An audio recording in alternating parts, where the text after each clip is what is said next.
ओम नमो भगवते वासुदेवाय।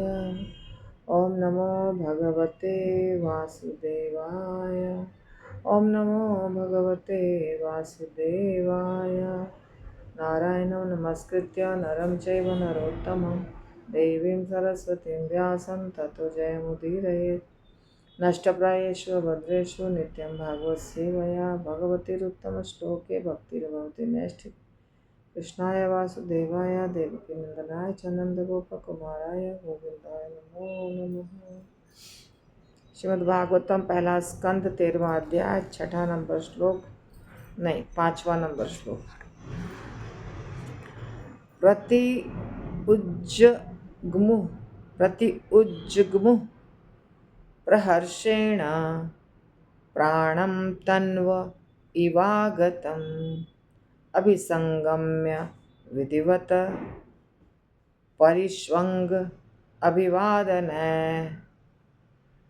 प्रति की ओर उज्जमुह गया, प्रहर्षेण अत्यंत प्रसन्नता पूर्वक, प्राणम जीवन, तन्व शरीर का, इव सदृश आगतम वापस आया, अभिसंगम्य निकट जाकर, विधिवत अच्छी तरह से, परिष्वंग आलिंगन, अभिवादन अभिवादन द्वारा, वे सब परम प्रसन्नता पूर्वक उनके निकट गए, मानो उनके शरीरों में फिर से प्राण का संचार हुआ हो। उन्होंने एक दूसरे को प्रणाम किया और गले मिलते हुए एक दूसरे का स्वागत किया। ये हमने देखा था कि जब महात्मा विदुर जी लौटे घर, तो बहुत सारे वहाँ जो विराजमान थे घर के लोग, वो सब दौड़कर मिलने आए। श्रील प्रभुपाद की जय। तो वो सब दौड़कर मिलने आए विदुर जी से, और उसमें से कुछ भक्तों का चरित्र प्रभुपाद ने लिखा है। सब माता जी हैं, गांधारी, पृथा, द्रौपदी और सुभद्रा, इतने लोगों का। पर ये सब तो माताएं हैं, पर इनके साथ साथ बहुत सारे और हैं। सात्यकी, संजय, कृपाचार्य और युधिष्ठिर महाराज, उनके बाकी 4 भाई, धृतराष्ट्र, ये सब आए थे। तो फिर सबने प्रणाम किया, मतलब जो छोटे होंगे वो प्रणाम करेंगे, जो बड़े होंगे वो गले लगाएंगे, ऐसे करके विदुर जी का स्वागत किया। चेतना के अभाव में शरीर के अंग निष्क्रिय रहते हैं, लेकिन जब चेतना वापस आती है तो अंग तथा इंद्रियां सक्रिय हो उठती हैं और जीव हर्षित हो उठता है। कौरव परिवार के लिए महात्मा विदुर इतने प्रिय थे कि राजमहल में उनकी अनुपस्थिति की तुलना निष्क्रियता से की गई है। सभी लोग उनके तीव्र वियोग का अनुभव कर रहे थे, अतएव राजमहल में उनका वापस आना सभी के लिए आनंददायक था। तो बाकी सारे जो थे, दुर्योधन ने तो अच्छा व्यवहार नहीं किया था, पर राजमहल में बहुत लोग रहते हैं, बाकी जितने लोग थे वो उनको बहुत प्यार करते थे। और विदुर जी के पीछे जब वो चले गए थे तो सबको विरह हो रहा था, उनकी याद आ रही थी, जैसे कि शरीर में से चेतना चली गई हो, आत्मा चली गई हो, ऐसा लग रहा था। शरीर है और आत्मा ही नहीं है, क्योंकि अच्छे व्यक्ति थे विदुर जी ना। अच्छे व्यक्ति की याद सबको आती है। अच्छा व्यक्ति जब चला जाता है तो उसके बिना सूना सूना लगता है कि अभी वो रहते तो ऐसा बोलते, अभी वो रहते तो ऐसा करते, ऐसा मन में लगता है। तो जब आए तो सब बहुत प्रसन्न हुए और गले मिले, प्रणाम किया, जैसे भी था वैसे उनका स्वागत किया गया। मुमुचुः प्रेम बाष्पोघम विरहोत्कंठ्य कातरा राजा तमर्ह याञ्चक्रे कृतासन परिग्रहम। मुमुचुः छोड़ा प्रेम प्रेम के बाष्प ओघम, भावुकता के अश्रु, विरह वियोग, औत्कंठ्य उत्कंठा, कातराह दुखी। राजा यानी युधिष्ठिर महाराज तम उसको, महात्मा विदुर को, अर्ह याम चक्रे प्रदान किया, कृत किया गया आसन बैठने का स्थान, परिग्रहम व्यवस्था। चिंता तथा लंबे वियोग के कारण वे सब प्रेम विवश होकर रुदन करने लगे। तब राजा युधिष्ठिर ने उनके बैठने हेतु आसन की व्यवस्था की और उनका सत्कार किया। सब रो रहे थे। विदुर जी बुजुर्ग भी थे ना, जैसे धृतराष्ट्र थे वैसे ही विदुर जी भी थे, और बहुत सारी चीज़ें घटना घट गई तो सब लोग अभी दुखी हैं, और विदुर जी आए हैं घर, सब रो भी रहे थे। तब युधिष्ठिर महाराज ने, इसमें प्रभुपाद ने कोई परपोट नहीं लिखा है, तो युधिष्ठिर महाराज ने सबके लिए आसन की व्यवस्था की ताकि सब लोग बैठें, और युधिष्ठिर महाराज का विदुर जी का सत्कार किया। विदुर जी के बैठने का आसन लगाया, सबके लिए नहीं, सब तो अपने आप बैठ जाएंगे। उसके आगे है तम भुक्तवंतम विश्रांतम आसीनम सुखम आसने प्रश्रया वनतो राजा प्राहते शाम च शृण्वताम। तम उनको, महात्मा विदुर को, भुक्तवंतम ठीक से भोजन कराया, विश्रांतम विश्राम करा के, आसीनम बैठाकर, सुखम आसने सुखद आसन पर, प्रश्रय अवनतः स्वाभाविक रूप से अत्यंत भद्र तथा विनीत राजा युधिष्ठिर ने प्राह बोलना आरंभ किया। तेषाम च तथा उनके द्वारा, शृण्वताम सुना जाकर। जब महात्मा विदुर, पहले महात्मा विदुर को भोजन कराया, अच्छे से आसन पर बैठा के और भोजन कराया। इसके बाद विश्राम कराया, इसके बाद फिर से बहुत अच्छा आसन पर बिठाया, और तब उनसे बातचीत शुरू की युधिष्ठिर महाराज ने। ये बहुत सीखने वाली बात है।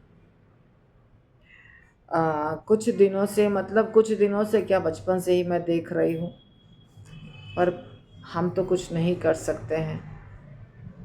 वेस्टर्न कंट्री का कल्चर हमारे देश में आया था जब हम छोटे थे।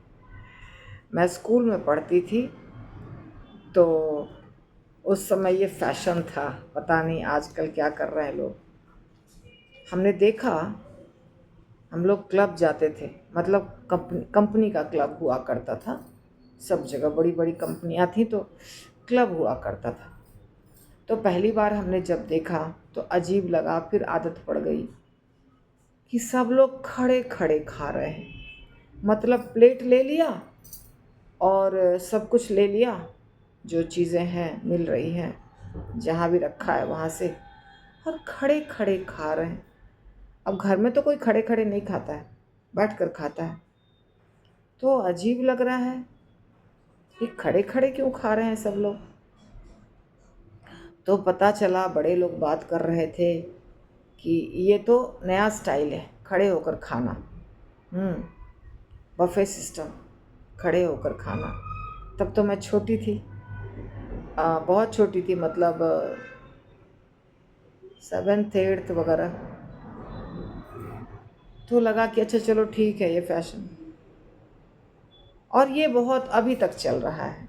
फ़िलहाल भी एक शादी में गए थे तो खड़े खड़े खाओ, लेकिन जब इस्कॉन में आए तो देखा कि नहीं, यहाँ पे खड़े खड़े खाने का सिस्टम नहीं है, बैठ कर के आराम से भोजन करना चाहिए, प्रसाद ग्रहण करना चाहिए। तो ये सब जो सिस्टम चला आता है ना, ये शरीर के लिए भी नहीं अच्छा है, मन के लिए भी नहीं अच्छा है, स्वास्थ्य के लिए भी नहीं अच्छा है। पर पता नहीं कहाँ से चला आता है रिवाज खड़े होके खाने का, चलते हुए खाने का। कुछ खरीद लो और चलते चलते चल भी रहे हैं, खा भी रहे हैं, चल भी रहे हैं और पी भी रहे हैं। इससे तबीयत खराब होगी और संतुष्टि तो बिल्कुल नहीं मिलेगी।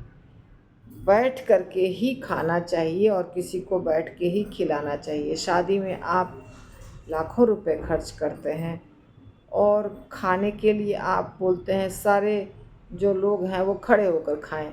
ये बहुत गलत है। उनके लिए बैठने का इंतज़ाम होना चाहिए, कुर्सी टेबल हो या ज़मीन पर भी हो चलेगा। मगर वेस्टर्न कल्चर जो जो भी करता है वो सब लोगों को अच्छा लगता है, क्योंकि ये वेस्टर्न है। और आजकल पानी पूरी का स्टॉल, पाव भाजी का स्टॉल, डोसे का स्टॉल, क्या क्या स्टॉल लगता है, वो सब लोग खड़े खड़े खाते हैं। नहीं, ये गलत है। आप कहीं भी नहीं देखिएगा शास्त्र में कि किसी को बिना आसन के बैठने दिया गया है। एक तो ज़मीन पे भी नहीं बैठना चाहिए, आसन होना ही चाहिए, आसन होना ही चाहिए। कुछ भी हो, चादर चटाई, और उस पर बैठना चाहिए व्यक्ति को। प्रोग्राम भी होता है किसी के घर में तो आसन बिछाना चाहिए, कुछ दरी वगैरह कुछ भी बिछाना चाहिए। ये हम कहते हैं ना कि काउंसलिंग करेंगे, एटिकेट सीखेंगे, सब जगह एटिकेट है। भागवतम में सारा एटिकेट भागवतम में दिया गया है। आप देखिए यहाँ पे क्या क्या कराया गया। पहले आए तो सबने प्रणाम किया, कोई रोए, कोई गले मिले, जैसे जिसका था सिचुएशन। कोई छोटा बच्चा होगा वो क्या करेगा, वो तो प्रणाम करेगा। जो विदुर जी से छोटे होंगे वो पैर छू के प्रणाम करेंगे, जो विदुर जी से बड़े होंगे वो उनको गले लगाएंगे, आशीर्वाद देंगे, उनको विदुर जी प्रणाम करेंगे। जो बराबर के होंगे वो गले मिलेंगे, जो स्त्रियां होंगी वो दूर से थोड़ा प्रणाम करेंगी। तो ऐसे हो गया। उसके बाद उनको नहलाया धुलाया गया। अभी आप जाइए, आप स्नान करिए, अच्छे वस्त्र पहनिए, जर्नी करके आए हैं। इसके बाद सुखद आसन पर बैठाया गया, अच्छा आसन, और वहाँ तरह तरह की चीज़ें खिलाई गई, रखी गई। खिलाने का भी तरीका होता है। आप मैं हमेशा बोलती हूँ अपने भक्तों को, हालांकि सुनते तो है नहीं, कि आप 2 प्लेट लाइए। एक प्लेट में आप बहुत सारा चीज़ दिए हैं तो पता नहीं क्या पसंद होगा क्या नहीं पसंद होगा, कुछ सूट करता है कुछ नहीं। तो जो खाना है वो आदमी दूसरे प्लेट में डाल लेगा तो खाएगा, समूचे प्लेट को क्यों जूठा करेगा। तो वहाँ लाके कटोरी में चावल, जल, सब्जियाँ, फल जो भी है इसे रख देना चाहिए। जितना चाहिए उतना व्यक्ति ले लेगा। ऐसा नहीं कि पूरा भगोना ला के रखना चाहिए छोटे कटोरी में। तो ऐसे करके सब रखना चाहिए ताकि खाने वाले को दिक्कत भी ना हो और उसको ये भी नहीं कि मांगना पड़े, ज़रा ये लेके आओ, ज़रा वो रखा हुआ है ले लो, जो चाहिए वो ले लीजिए। हम लोग गुरु महाराज को खिलाते थे 2 बड़ी बड़ी थाली, सब में कटोरी, एक में सारे फ्रूट्स और एक में जो भी लड्डू है, केक है, या चपाती खाना है तो चपाती सब्जी है, इस टाइप अनाज। फिर गुरु महाराज की जो इच्छा होती थी खाते थे, जो नहीं इच्छा होती थी वापस लौट के आता था। तो प्रसाद, जब जो व्यक्ति को आप बुलाते हैं प्रसाद ग्रहण करने के लिए, उसको हर तरह का ऑप्शन दीजिए ताकि उसका पेट भरे। हर तरह का ऑप्शन दीजिए और कंफर्टेबल होना चाहिए वो जगह, और उसके सिर पे कोई खड़ा नहीं होना चाहिए। कई बार भाव में आकर भक्तगण क्या करते हैं कि वहीं खड़े हो जाते हैं और सोचते हैं कि जो घटेगा ला के देंगे, लेकिन कोई खा रहा है और वहीं पर एग्जैक्टली अब खड़े हो गए सामने में तो वो नहीं खा सकेगा। आपको थोड़ी दूर में जाके ज़मीन पे बैठ जाना चाहिए और ध्यान देना चाहिए केवल कि कुछ ख़त्म हो गया तो ला के दे दें, लेकिन दूर में जाके ज़मीन पर बैठना चाहिए अगर आप छोटे हैं तो। बराबर के होंगे तो कुर्सी पर बैठेंगे, छोटे होंगे तो ज़मीन पर जाके बैठेंगे। और जो प्रसाद ग्रहण कर रहा है उसको सिर्फ आपको लाकर देना है और उसको शांति से प्रसाद ग्रहण करने देना चाहिए। बहुत इम्पॉर्टेंट है। तो हम विदुर जी के दृष्टांत में देख रहे हैं कि विदुर जी को सुखदायक आसन पर बिठाया गया और भोजन के बाद पर्याप्त आराम भी दिया गया। अब भोजन ग्रहण किया, तुरंत आप मीटिंग नहीं रख सकते, तुरंत आप कुछ नहीं कर सकते हैं। उन्होंने प्रसाद लिया है, अब आपको उसको टाइम देना है कि वो अपने आप को कंफर्टेबल जब फील करें, 1 घंटे के बाद, 1.5 घंटे के बाद, तब आप कुछ बात शुरू करेंगे। तो इससे क्या होता है, एक तो हमने अनाज जो देवता हैं उनको सम्मान दिया। अगर हम प्रसाद ग्रहण कर रहे हैं तो प्रसाद को सम्मान दिया, शांत दिमाग से ग्रहण किए तो आपके शरीर को भी लगेगा। प्रसाद के तुरंत बाद आप उसको थोड़ा बॉडी को नॉर्मल होने दीजिए, फिर आप एक्शन में आइए कि अभी बात करना है या कुछ प्रवचन है या कुछ भी। तो ये तरीका है। फिर सब लोग सुनेंगे और ऐसे करेंगे। तो तात्पर्य, प्रभुपाद कह रहे हैं तात्पर्य में कि राजा युधिष्ठिर अपने पारिवारिक सदस्य तक का स्वागत करने में पटु थे।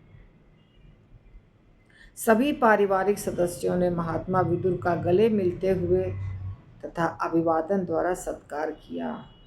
तत्पश्चात स्नान एवं समुचित भोजन की व्यवस्था की, फिर पर्याप्त विश्राम करने दिया। विश्राम के पश्चात उन्हें बैठने हेतु सुखद आसन प्रदान किया गया। तब राजा ने परिवार की तथा अन्य विषयों की बातें शुरू की। सही बात है। अगर आप अच्छा ये चीज़, इससे आप अपने घर का भी वातावरण, इससे शिक्षा प्राप्त करके अपने घर का भी वातावरण ठीक कर सकते हैं। मुझे एक भक्त ने बताया कि जो नए बच्चे हैं, मतलब जिनका विवाह नहीं हुआ है, एक लड़के लड़कियां आते हैं मंदिर, बहुत ज़्यादा आते हैं, जवान बिना शादी के ही नहीं घूमते रहते हैं, एक लड़का एक लड़की, एक लड़का एक लड़की, आजकल यही फैशन है। तो वो लोग शादी करने के बाद लड़ाई झगड़ा करते हैं और डिवोर्स वगैरह लेते हैं। तो राधा वृंदावन चंद्र में उन लोगों के लिए क्लास शुरू किया गया है।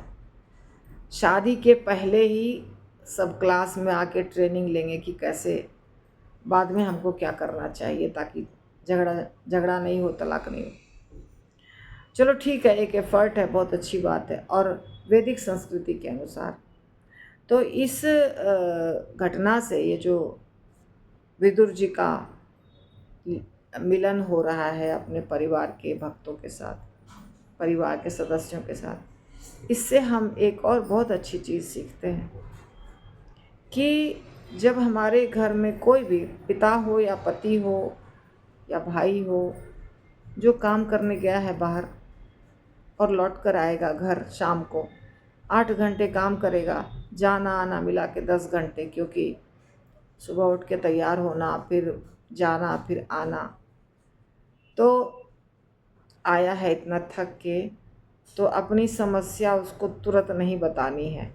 आते ही पता है ये हुआ, वो हुआ, इसने ये किया, उसने वो किया, उसने मारा, उसने पीटा, ये समस्या है, बच्चे को कॉलेज का फ़ीस देना है, स्कूल का फ़ीस देना है, घर में आटा नहीं है, चावल नहीं है, दाल नहीं, ऐसी समस्याएं सब उनको बताना शुरू कर देंगे तो क्या होगा, गुस्सा चढ़ेगा पक्का, क्योंकि ऑलरेडी वो आदमी फ्रस्ट्रेटेड है, तो मुझे भी कम उम्र में समझ में नहीं आता था, अभी भी नहीं समझ में आता है, और धीरे धीरे सबको समझ में आता है उम्र बढ़ने के बाद, एक्सपीरियंस होने के बाद। लेकिन कभी कभी ज़्यादा एक्सपीरियंस होने के बाद भी समझ में नहीं आता है, ज़्यादा उम्र होने के बाद भी, कि जब हमारे घर में कोई भी घर का व्यक्ति जो काम करने गया है, काम करके लौटा है अभी, तो आते ही उसको कुछ नहीं बताना है। पहले अगर वो बिना नहाए धोए खाते पीते हैं तो बिना नहाए उनको आप दीजिएगा जो भी खाते हैं, और जैसे कि मेरे प्रभु जी थे तो पहले तो आते ही वो बाथरूम जाएंगे नहाने के लिए, तो जब तक वो बाथरूम में है तब तक आप फटाफट जो फाइनल टच होता है वो कर लीजिए। नाश्ता या डिनर जो भी देना है होता है ना, 10-15 मिनट लगेगा, तब तक में हम उसको सजा लेते हैं थाली और उनको भोजन करा दीजिए। कम से कम आधा पेट भरने दीजिए उनका, और जब वो रिलैक्स लगे कि अभी वो रिलैक्स कर चुके हैं, खाते खाते बात करना है तो, बहुत अर्जेंट नहीं है तब तो बाद में ही करिए, लेकिन बहुत अर्जेंट है तो भी जब देखे कि खा लिए हैं थोड़ा कुछ, अब उनका बात करने का मूड है, तभी समस्या बताइए, तब झगड़ा होने की संभावना कम है। लेकिन अगर शुरू में बताएंगे तो झगड़ा होने की संभावना बहुत ज़्यादा है, क्योंकि उसका मेंटल स्टेटस अभी नहीं है कोई नया प्रॉब्लम सुनने के लिए या कोई चीज़ के ऊपर सोचने के लिए उसका अभी दिमाग तैयार नहीं है, इसीलिए उनको गुस्सा आना निश्चित है। इसलिए अगर बचाना चाहते हैं अपने घर को तो ये विदुर जी के लीला से आपको ये भी शिक्षा ग्रहण करनी चाहिए। आगे हम करेंगे कल। ग्रंथराज श्रीमद् भागवतम की जय।